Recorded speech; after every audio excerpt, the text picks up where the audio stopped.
Hi, everyone, and welcome to episode 14 of What Lies Ahead, the conversation that the Bay Club is having with its members and the community about becoming an essential business in phase two as we look forward and look forward to getting out of shelter in place, really. This entire week has been a conversation about what is happening in our businesses and the communities around us to prepare ourselves for safe social distancing and an opportunity to get our businesses back open. And we have spoken with our facilities teams, we've spoken with our business leaders, we've had an opportunity to check in with human resources. And yesterday, we started doing what will become a regular program with our regional operators, really focused on each one of our campuses. And I am thrilled today to introduce you to the East Bay and Oregon campuses.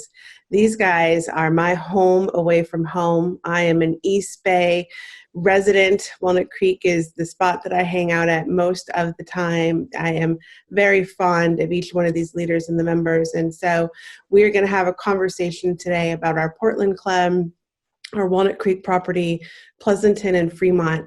But before we do, I want to give a shout out to a couple of the members who have written in and given us some really great feedback. And the first gentleman I'd like to thank is George Campbell out of Oregon. He wrote us an incredibly kind note yesterday. And George, I want you to know that we shared it with the team. Elaine Dexter out of Pleasanton took time to actually document in a Word doc for us all of her recommendations around getting that club back opening. And Ray Bertolero, I hope I pronounced that right, out of Walnut Creek. Thank you for your note and your suggestions. We are reading every one and just want you to know we're appreciative of your engagement.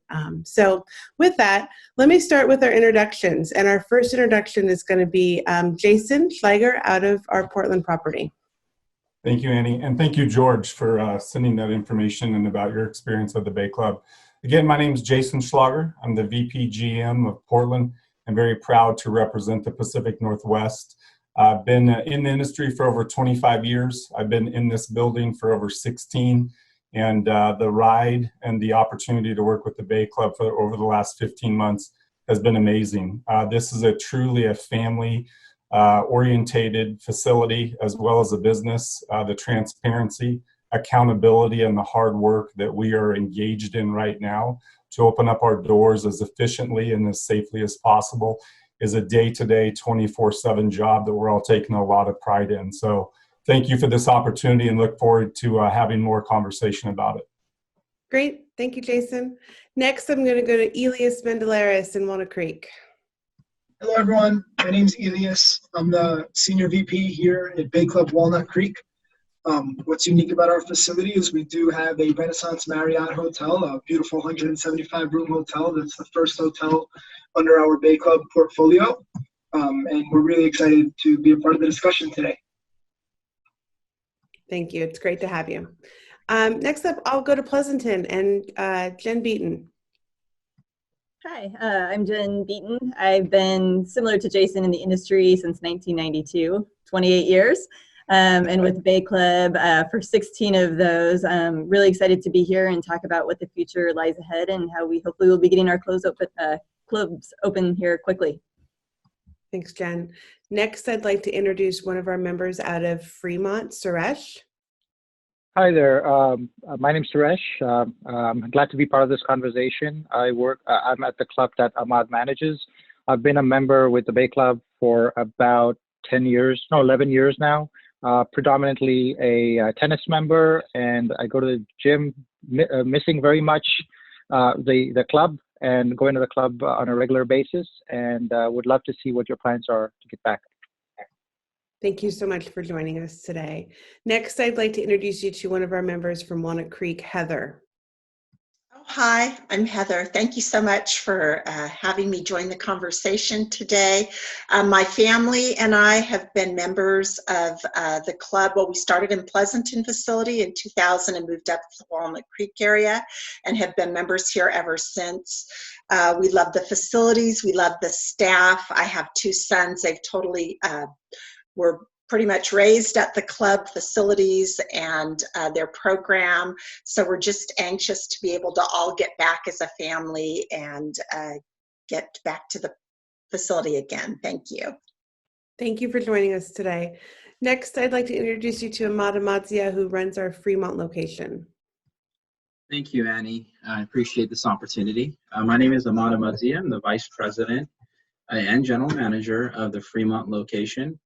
And I am a father of 4 kids who all have grown up in this environment. And they're sitting at home just asking me every day when they can splash around in the pools again. So I'm telling them that the entire company is working diligently to make that wish a reality. I've been in the health and fitness industry for about 15 years now. I started off as a personal trainer, and this is the best industry to be in. Any company that allows you to walk in through the doors and walk out feeling better is a company I would say is an essential business, and this is an essential business. Thank you. Thank you. Next, I'd like to introduce you to our member from Pleasanton, John. Hi, John Ellerch here. Been a member since approximately 99, primarily tennis now, and really miss it. Looking forward to get back. Thank you for joining us. And back up to Portland, we have a member joining us as well, Steve. Hi, my name's Steve Corey, and I've been a member with my family for, about 16 years now. What a great club it is. You know, I'm a fitness guy. You can't tell by looking at me, but I spend my time on the elliptical and in the weights and that utilize the pool. It's just a great facility, and again, it's a pleasure to be on here and talk about it and give any kind of insight I might be able to get. I'm anxious to hear what you and the company are all talking about at these very hard times. Really appreciate you joining us today. Thank you. Okay, boss, I'm going to hand it to you. All good, all good. All right, well, thank you everybody for participating. Exciting to be having a chat with the East Bay, Oregon teams. You know, we started to build this relationship with the club sport facilities in January of 2019. Our 2 companies, Bay Club is sat side by side with Club Sport for coming up on 40 years. We were predominantly the ocean side of the Bay Area, and Club Sport was on the East Bay side of things, and then popped up to Oregon. So it's been a pleasure getting to know the communities. And as you heard from Annie, my team predominantly lives in the East Bay. So I've been given a hard time for well over a decade to get us to partner with and get involved with the East Bay Club. So it's exciting to have this conversation and talk about, look, we've had a wholly unprecedented situation that's taken place, and we never thought that we would have to suspend services at all 24 locations at one time. And we've been working from the minute that happened on how to take care of our members and figure out how to communicate with them. Number 2 has been, how do we take care of our, at some point in times, is as high as 6,000 associates that we have and jobs that we're responsible for from San Diego to Portland. And number 3 is how do we get our lights back on when it's allowed by the government's, local, state, and federal governments from that perspective. And we've made good progress in communications and created this product, the discussion series. We've worked on the Daily Bay to have online content for the members. We've been in constant contact with our associates, and we've been able to keep the majority of our associates on our payroll, and so that pretty much our team has been working full time since we ended up having to turn the lights off to try to figure out how to get the lights back on. And now we're approaching that time period. So, you know, we do have our eyes set on May 1st to be declared essential services phase 2. And we've been really studying I would say the grocery industry, the Targets, the Home Depots of the world. And interesting, I'm going to start with Jason. You know, we're actually in an old Costco, right? So the Portland facility originally was a Costco, 180,000 square feet. We've really studied what places like Home Depot and Costco have done to create social distancing, to create safety protocols for people to be able to get access to essential services. you and your team have been working very hard to get things ready to go up in Portland. Can you help the Bay Club community, especially in Portland, understand some of those steps? Yeah, so we started in the parking lot in regards to how does that social distancing work and look. And we do literally have a Home Depot and a Whole Foods right down the street, like our membership base knows. We have 3 check-ins at the front desk. Obviously, we're looking at ways to mimic and to replicate some of the plexiglass in regards to how the member contact could or should not be going forward. So literally the members experience always has literally started in the parking lot. We've always prided ourselves in safety and cleanliness, and those are 2 major initiatives for us. And again, we have one way in and one way out. Every touch point has been looked at. Every touch point has basically been eliminated as much as we possibly can. To Matthew's point, we have looked at our 180,000 square feet from every camera, from every angle. We have the ability to take surveillance cameras and look down on spaces such as basketball courts, weight rooms, and cardiovascular spacing. We started the social distancing prior to closing down, which gave us and really opened our eyes up to what the future may hold. And now our focus is to provide and meet and exceed the safety. But the social distancing is going to start in the parking lot. It's going to continue throughout the entire club. There's going to be amenities that aren't necessarily available until we're able to ramp and phase those in, but feel very confident that when we are able to open with the guidance and with the way in which this business is approached, it's going to be a military execution. We're going to be very proud to open our doors to be as safe as we possibly can. We are leaders in our community, and this is going to give us yet one more opportunity to show that beyond our 4 walls. Thanks. Yeah, as we've said it over and over. We kept our team together, and it definitely, we made big decisions. Everybody had decisions to make, and we decided to keep our team together. We've, decided to pay all of our bills and sort of establish that we were going to be part of Essential Services Phase 2, and that was critical. And so our team has been working pretty much around the clock, 7 days a week. Some of us think we work harder with our clubs with services temporarily suspended than when we operate with them open. And, some sleepless nights trying to how to take care of the members and make it safe. So, Steve, first of all, thank you for being a member of the Portland Club for so many years. I've heard great stories from my team, that your involvement with Lake Oswego and the football program and everything there. Interested to get your perspective and what's on your mind, and how can we answer questions for you about as you think about us taking care of the community up there in Lake Oswego and Tiger. First off, it's a pleasure to be a part of your club.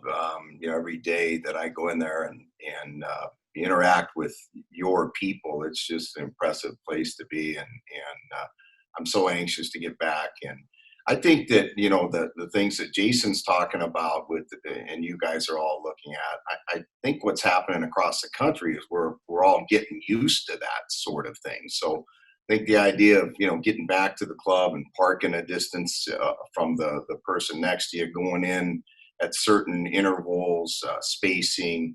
I know that before you guys had to close down, Jason had that going there. We were a little distance on the ellipticals, and but so I just think people are now really a little bit used to what's going on. So I think the transition into the safety part of things that we're going to all be living with, and the steps that you're going to take, I think the members are so excited and so willing to get back and get at some sort of normalcy again, like the country, that following the protocol and doing the things that we need to do to make sure that we are safe, and it's everybody's concern. I think will happen a little bit easier than maybe people even think it will. So I think there's just going to be a big cooperation, with what you guys are doing. We'll work together, just like, again, going on along in the whole country, and we'll figure it out together. You guys will be the leaders. We'll follow your lead and get back to what we love to do, being a part of the club, the workouts, seeing people, doing all the things that, are normal. All right. I also have to throw you a little curveball at you, because you're the football coach there in Lake Oswego. So tell us what you're thinking on that side of the world. What's the thought process behind the schools getting some of their sports back together? And hopefully I'm not putting you too much on the spot. I'm a ESPN junkie, so I'm listening to I know everything. you're suffering like I am, man. I'm the ESPN part of things, but it's a great question, Matt. It's so up in the air. Our kids. It's kind of funny. I ran into one of my kids the other day walking. My wife's got me walking. You guys got to get that club open up because I hate walking. But anyway, she's got me out and about. And one of our players and his family was walking, and his immediate reaction was to come up and hug me, like we always do. And it was like, yeah, you can't do that. But I'm really fearful that we're not going to get back in time to play. We're hearing all kinds of talk now, with schools not even opening up, universities not, big events where you have a lot of people, that's not going to be something for maybe another year. So I'm kind of in my own mind, and I've been the head coach there for 28 years. So it's really been a part of my life. I'm really starting to come to the conclusion that it might not be. And guys like you and I without ESPN, we might have to live without it for a while. I think that's the reality of where we are. I'm hoping I'm wrong. I think for football, you got to have enough time for the kids to get in really good shape and be ready to take the physicalness that the game is all about. So you know what I mean? So I'm hoping I'm wrong, but I'm thinking like we might not have a football season. Let me just chime in on what Steve said. He mentioned that people, they don't hug. We don't hug like we used to. We've changed our behaviors. We have a new concept and a new understanding of what is safe. And I think I'd like to just make the point that your role as owners of this great facility, these great facilities, is really to establish an environment and procedures so that we as users can practice many of the behaviors that we've already incorporated into our everyday life. So, identifying what can we do safely that we've done in the past, or maybe we can't do certain things that we've done in the past. Yeah, it's great. So, John, thank you. You're involved with our Pleasanton facility, and I'll toss it over to Jennifer and get her perspective of some of the things we realize our job, right? I think the good news is hopefully the Bay Club community is understanding it. We understand we have to be essential services phase 2. First up was grocery stores and things like Home Depot that people needed those essential services. Mental health, physical activity, allowing people to have some social interaction, but with social distancing. And so, Jen's been one of our leaders on the fitness, athletics, sports side of the world in the company, dedicated her career to it. Interested to get her perspective on, let's use tennis, for example, of some of the things that we're working on, that we're going to allow tennis players back onto the court. They're not going to be able to do tournaments, so you're not going to see the big crowds back in there. May not be able to see the big crowds in football, but we can get people playing tennis, and we can get people exercising and having social activity. Beats, what do you got on this one for me? Yeah, it's a great point. If you just look at tennis alone, you're talking 7,200 square feet per court. I think my measurements are right there. When you look at social distancing, they're saying a minimum of 6 feet. We are very comfortable, having people play if they don't live in the same household one-on-one. I think tennis is probably the easiest sport that we can execute, just given the size of those courts, and I'm very comfortable with doubles, if people have been sheltering in place together. And we've, thought through protocols, marking balls so members are only picking up the ball that is theirs. Some basic safety precautions, gloving the non-racket hand. There are small, simple things that I think our members are already doing, kind of in this new environment that we're in, that will make opening up, tennis, aquatics, these facilities very easy. And like you said, people have already adapted to this new norm. On the news today, they were talking about how the behaviors have changed. Our members are ready, and our facilities will be set up to make social distancing very easy to maintain.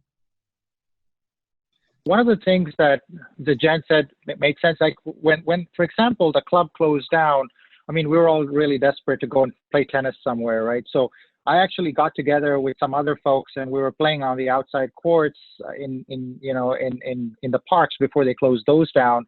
And I felt relatively safe because we were doing singles, we were staying apart. So we took all the precautions that we needed to take. We were gloving up, as Jen pointed out, on one of the hands. And, especially when, at the end of the day, we were not picking up courts that were coming from the other, balls that were coming from the other courts and things like that. So I think tennis is extremely doable. And, it's just a bummer right now that they just closed everything down, but it's a very doable sport. And I felt very safe playing there. And as if you're from the same household, you can definitely play doubles together.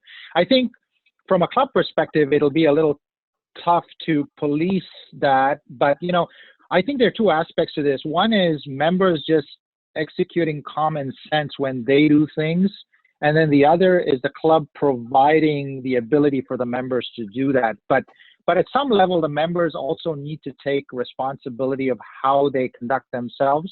And so maybe, at least to help them with that, some kind of information or a pamphlet or something like that to say, okay, here are the new ground rules at the Bay Club. If you're going to play tennis, here's what you need to adhere to. If you're going to, go to the gym, if you're going to go to the exercise machines, then here's what you need to do. And exercise, a practical approach to making sure that you're not getting the other person sick and things like that. So I think that will help us a lot. My main concern, though, is the machines themselves. They tend to get very dirty, and I'd be interested to know how the club would, for example, deal with that, right? Because now, okay, you have the machines further apart, but if somebody who used the machine prior to you and didn't wipe it down completely, what would that look like? And, I was thinking to myself, okay, so I'll probably wear gloves whenever I use the machine. And then it'd be nice to have more wipes around. Like, okay, I think we have about 3 wipes or 4 wipes stations on the floor right now, but maybe we need more, like maybe 10 or 15 or something like that. So I think that kind of thinking would help open the club up sooner for all of us and help us feel safe. Yeah, it's very good, very good feedback. Ahmad, do you want to talk to the Bay Club community and to our guests today about the steps you guys are involved in and sort of this operational group that we've put together? And you want to talk about all the work that's being done on it? Yeah, absolutely. Suresh is right. There is the member component of it, and then there's the kind of the framework that we've been diligently working on the past couple of weeks, setting up SOPs and protocols and cleaning procedures. To Jason's point, we've looked at from soup to nuts every single aspect of the member experience, from the parking lot all the way back to from a bookend standpoint, going back to the parking lot. So to use your example, as far as cardio equipment goes, is, what we're looking at right now is not the system of, hey, once you're off the piece of equipment, it's optional if you want to wipe it down, or another person could potentially just jump right on as soon as you get off. Really what we're looking at is a system of a reservation process where we know that member X is going to be on this elliptical piece of machine here. And before this member gets on this piece of elliptical, we're, as a club, ensuring that it has been disinfected. And we are also providing the tools for the member to be able to disinfect after themselves. And there's going to be a little bit of a gap of a couple of minutes, 10 to 15 minutes, to make sure that this piece of equipment is ready for the next member. This kind of falls in line with the social distancing, disinfecting, and then the PPE aspect of it is making sure that we're using the right type of cleaning solutions that's applicable to any type of germ or bacteria. And we're fortunate to work with a national brand called Waxy, and they're the leaders in the industry, or one of the big leaders, and they work with a lot of companies. And we're in close partnership with them, and they're taking the helm and consulting with us and leading with us to really give us a good path of what to do and what not to do in these situations. So to answer your question, it would most likely be a reservation system and making sure that it's disinfected afterwards before the next member gets on. Let me ask, have you thought about the weight equipment, dumbbells, barbells, things like that? Yeah, so I think with our plan on that side, Pete, you want to give a little bit more insight on what we're doing on the strength equipment side of things? Yeah, it's interesting. You know, we're not only just looking at our physical spaces, but we're really looking at our staff modeling, very different. I think how associates work is going to change in this new environment. So, you know, as we plan to roll out, we're looking at using, you know, individuals like our trainers differently and having them own zones. So if we open up a selectorized piece of equipment, we've moved a lot of our selectorized equipment into the gymnasium. It's all spread 10 feet apart. You know, various trainers or other staff would own that. So someone could go on, safely use a leg press. And similar to what Ahmad said, when that individual left, a staff member could get over there, deep clean that thing top to bottom very quickly before the next member jumps on. So that's how we're looking at things with dumbbells. We are, you know, initially probably taking out all of the small items, bands, items, TRXs that are very difficult to disinfect. You know, as we're all adapting, some of those tools that have been more readily available may initially not be, just for everyone's safety. But there's amazing tools out there, and we're continuing to investigate more. Protexis wands that can easily be sprayed, and it covers handles and all of that. So we have cleaning protocols in place to address all the major areas. What is it going to be like, you know, as an individual goes in and you show it like how it's going to be to go in. If you go to a certain area, what is that going to look like, so that we could really see, you know, what you're talking about and the behavior that's going to need to be in place so we can use the facilities and maybe have to wipe things down or wait for someone to wipe it down before we use it, you know, that type of thing. I think that'd be really helpful for people to see what you're talking about, what it's going to be like to use the facilities. Yeah, so I think where we sit today is that the target date was for this Monday to be able to deliver our package to the county officials for each one of the counties that we operate in. So all of the sheriff's office, the health department, and the leading county officials to get approval. We're targeting trying to be allowed to open as essential services phase 2 for May 1st. Then we'll start to, once we've gotten that green light, we'll start to put all of the materials up online for the members with videos for each one of the areas. So you'll already know in advance what to expect as you arrive at the properties. And, you know, the great news about not furloughing our employees and keeping them all together is, you know, our trainers, our tennis pros, our squash pros, our aquatics instructors, our managers, everybody is helping. So we've got an army of over 3,000 employees that are on our payroll that are all helping put this together. You know, we're moving the equipment around the clubs, we're moving the equipment to outdoors, we're moving it onto basketball courts. You know, when you think about sports, I know I got a big sports contingent on the call. You know, we think we're in good shape with tennis. We think we're in good shape with, we have ways of allowing squash drills and things to be run, but it's a pretty tight category. Pickleball is still up in the air because of the smallness of the court and the social distancing. So still sort of up for discussion. Golf is definitely going to be allowed, and aquatics will be allowed. The one sport that we think probably trails behind others is basketball because of the social distancing. That's volleyball also. Yeah, so I think that those are ones that are probably going to be harder for us. We can do drills and things like that. We've purchased more tennis ball machines. We've purchased squash ball machines. We've purchased basketball shooting machines to be ready to give people activity while we figure out, right? Every day is a little different, right? When this thing started on March 16th, everybody had one perspective. I got to April 1st. Things were a little bit different. By the time we got to April 15th, it's been a little bit different. And so I think, you know, not unlike the world of ESPN and the sports leagues, we got our head on a swivel and we're adjusting as fast as we can. I think the big thing we're focused on to help members feel comfortable is cleanliness, safety, protocols, social distancing are the number one priority for us. Elias, I'd love to hear from you about how hard is your team working to scrub every inch of these buildings. I mean, the good news is we are open 364 days a year. We go from 5 a.m. till 11 p.m. So there's rarely a time in life that we've been able to actually scrub buildings to the level of what we've been able to do over the last 45 days. You want to give a little insight to that?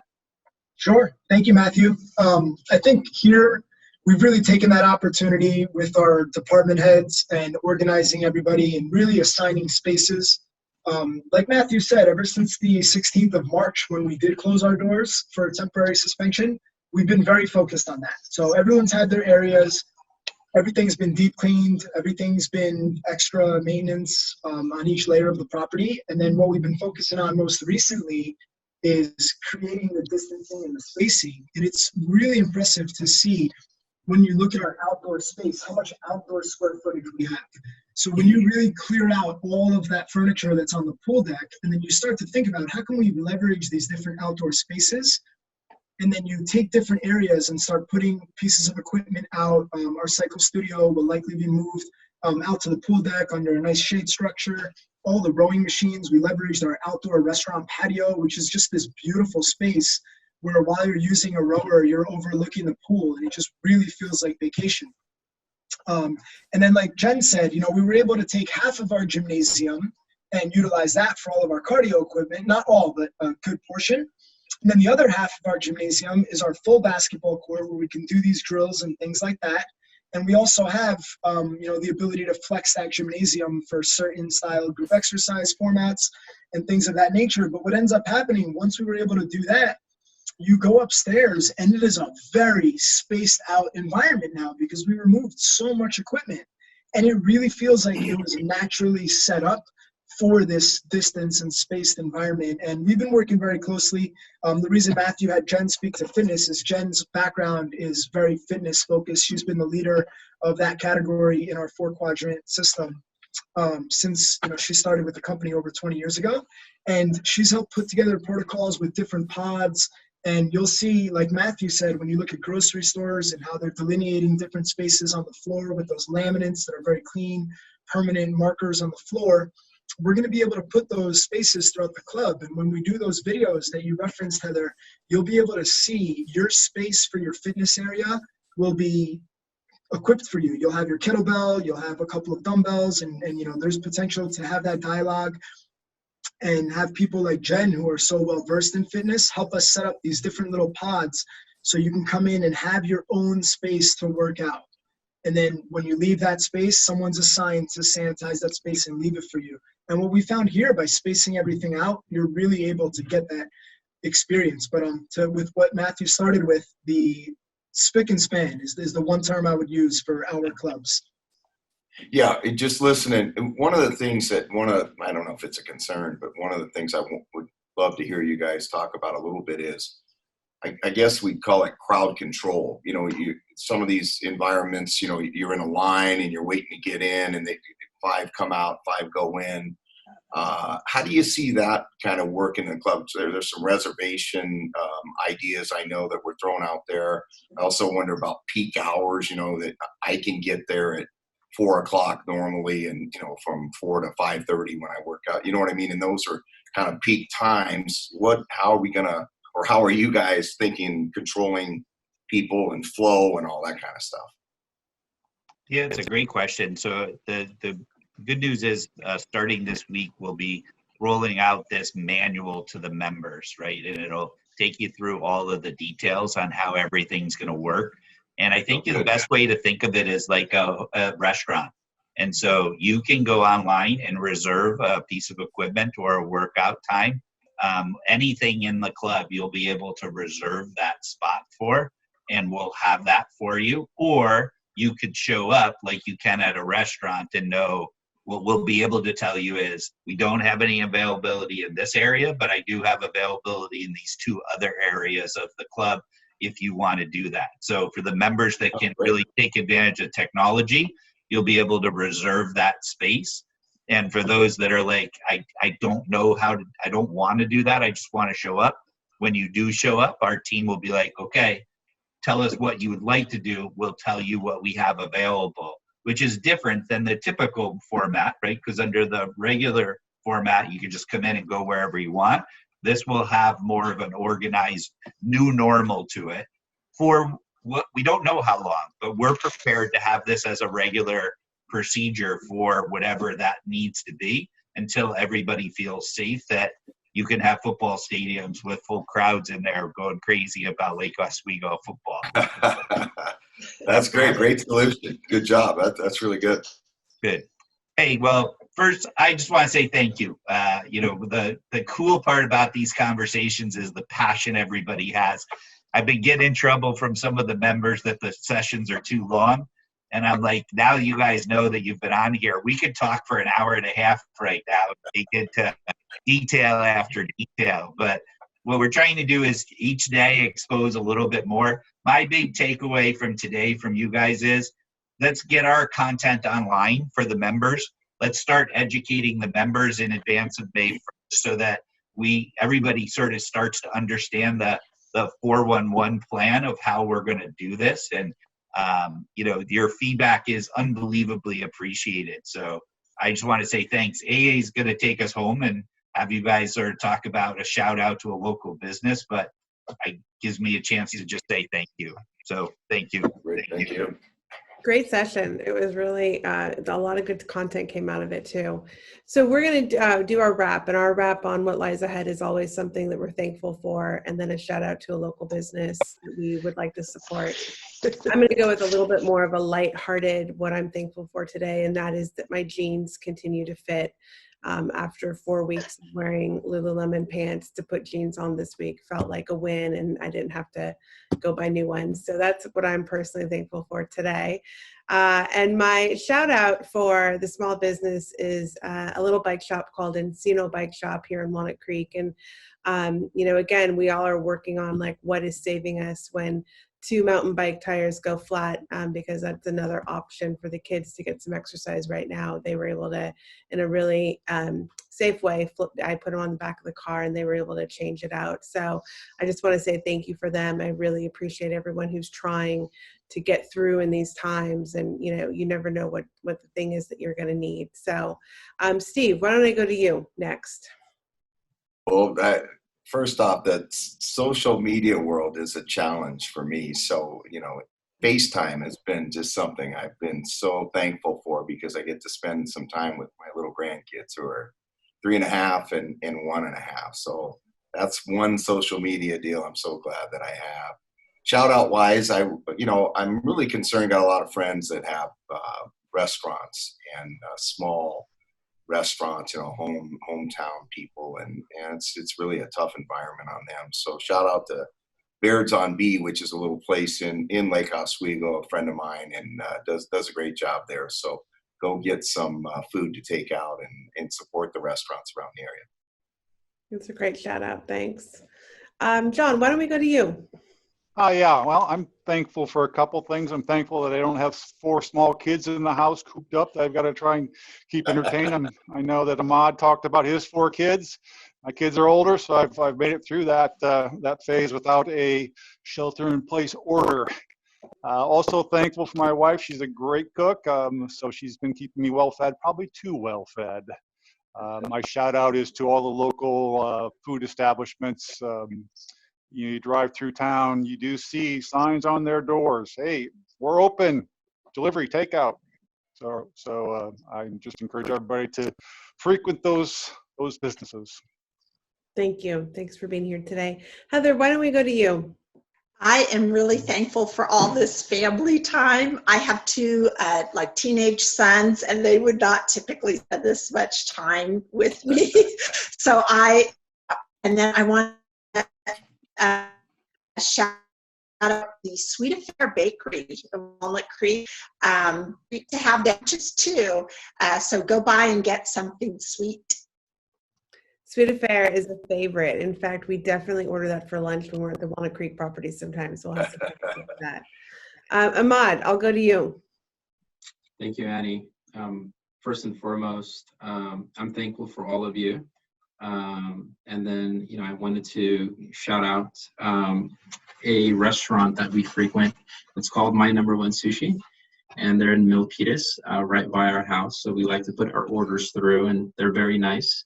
But I agree to Steve's point is that the best we can to support our local businesses, including our restaurants, is, depending on how long this goes, a number of them could shut down and might not reopen, which would be an unfortunate detriment to all of us. So, if we can continue to support them. And then thankful for my wife as well, who is holding the fort down with the 4 kiddos at home. And, the last thing I'm thankful for is having a backyard. I've realized having a backyard with young kids is important, just to get them out and get them some air. So at this point, let's just support our restaurants. Thank you. Thanks, Ahmad. Suresh, let's go to you. Yeah, so thankful for Zoom, actually. It's allowed me to connect back with a lot of family and friends, different time zones across the world.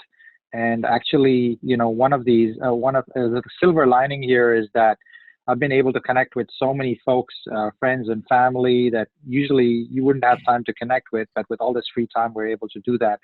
My special call out to a business here is for Sale Internet. They're a small internet company. They continue to provide very high bandwidth service at a lot cheaper than a lot of the big guys out there, and small Warm Springs business that's ran out of here, very close to the club, Ahmad.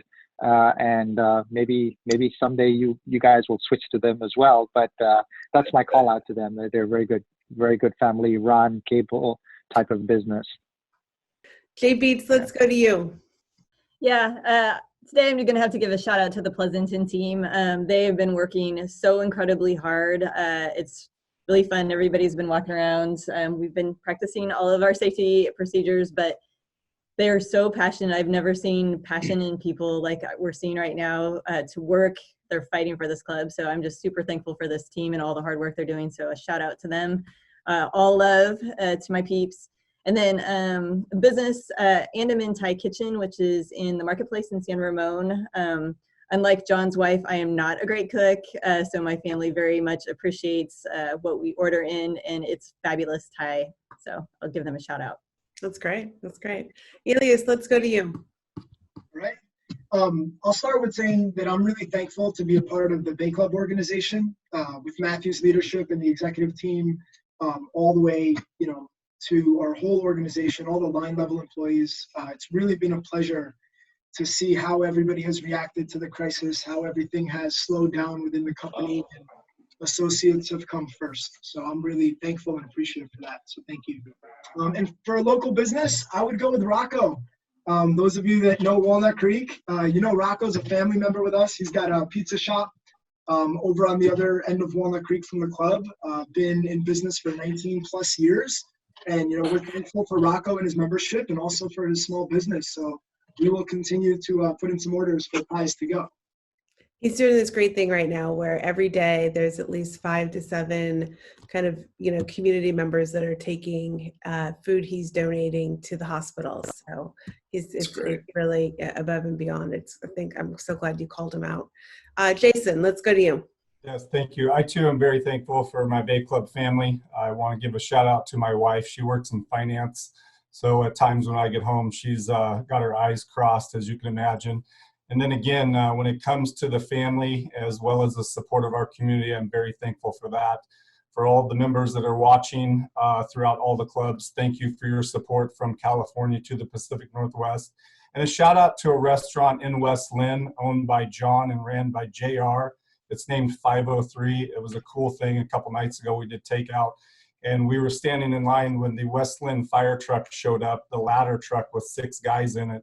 They came in, ordered food, and to support a local restaurant themselves. So first responders, the grocery store people, the restaurateurs, that's really what community is all about. And that's our responsibility that everybody on this call has signed up for. So thank you very much. Thank you, Jason. Boss, it's all yours. Yeah, I think my shout out there, thankfulness is going to go to the club sport community.